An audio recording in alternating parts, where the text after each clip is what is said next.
Guys card scan गर्ने canteen खाजा खान जाने।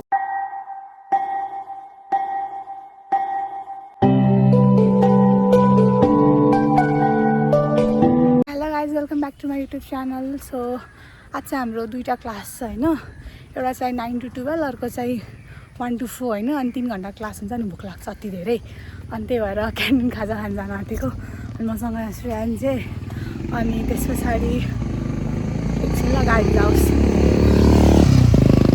अनि त्यस पछाडि मैले अब क्यान्टिनमा खाजा खाने बेला चाहिँ लाइक यसो के क्यान्टिनको के कस्तो प्रोसेस छ, अब को नयाँ जोइन हुन आँटेको छ नि त भर्खरै, उनीहरूलाई पनि थाहा होस् भनेर बेसिकली मैले भिडियो बनाउन आँटेको हो। जहिले यही बाटो हिँड्दै जानुपर्छ होइन हामी।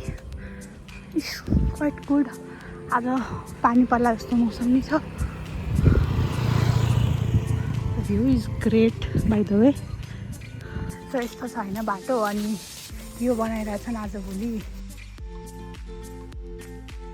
सो अब यहाँदेखि चाहिँ हामी सरी लाइब्रेरीको बाटो नै यही हो होइन, अनि क्यान्टिन जाने बाटो नै यही हो।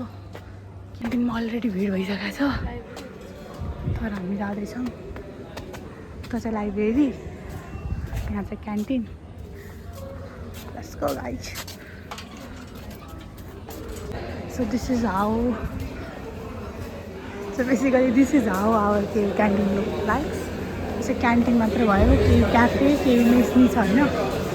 सो क्यान्टिनमा एकदमै धेरै नै हल्ला थियो, त्यही भएर मैले अहिले भोइस ओभर गरेँ हो। सबैभन्दा पहिला चाहिँ हामीले चाहिँ के गर्नुपर्छ भन्दाखेरि यहाँ दिएको यो क्युआर कोडमा अनलाइन पे गर्दा नि भयो, नभए हामीले ब्याङ्कमा क्यास डिपोजिट गरेर भाउचर ल्याएर यहाँ दिदीले दिँदा नि हुन्छ।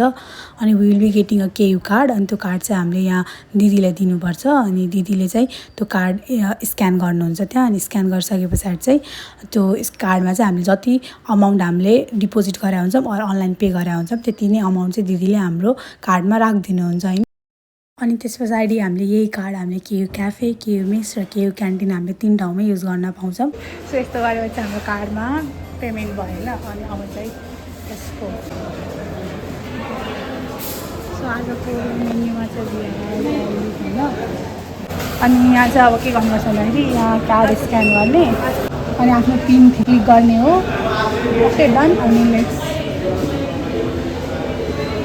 एक टोस्ट, म नि एक टोस्ट खान्छु, श्रेयाले नि एक टोस्ट नै खान्छ, अथवा केही नखाने भयो। अनि पछाडि भइसकेपछि कुनै बेला स्क्रिन टचमा काम गरायो नि भन्नुहुन्छ।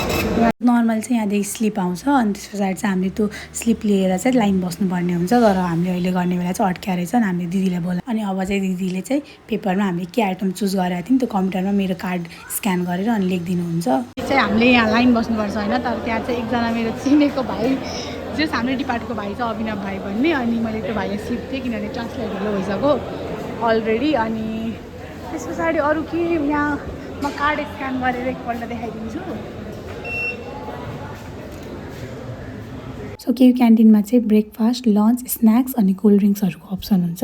अनि केयु मेसमा भनेको चाहिँ लन्च र डिनर दुइटै हुन्छ। अनि त्यस पछाडि केयु क्याफेमा भनेको चाहिँ चिया, कफी, कोल्ड ड्रिङ्क्स, कुल्फी अनि बेकरी आइटम्सहरू हुन्छ। अनि केयु क्याफे चाहिँ 9 to 4 ओपन हुन्छ। And finally here is our egg toast. And if you want more such informative video related to KU, don't forget to subscribe to Srijana's diary and do comment below.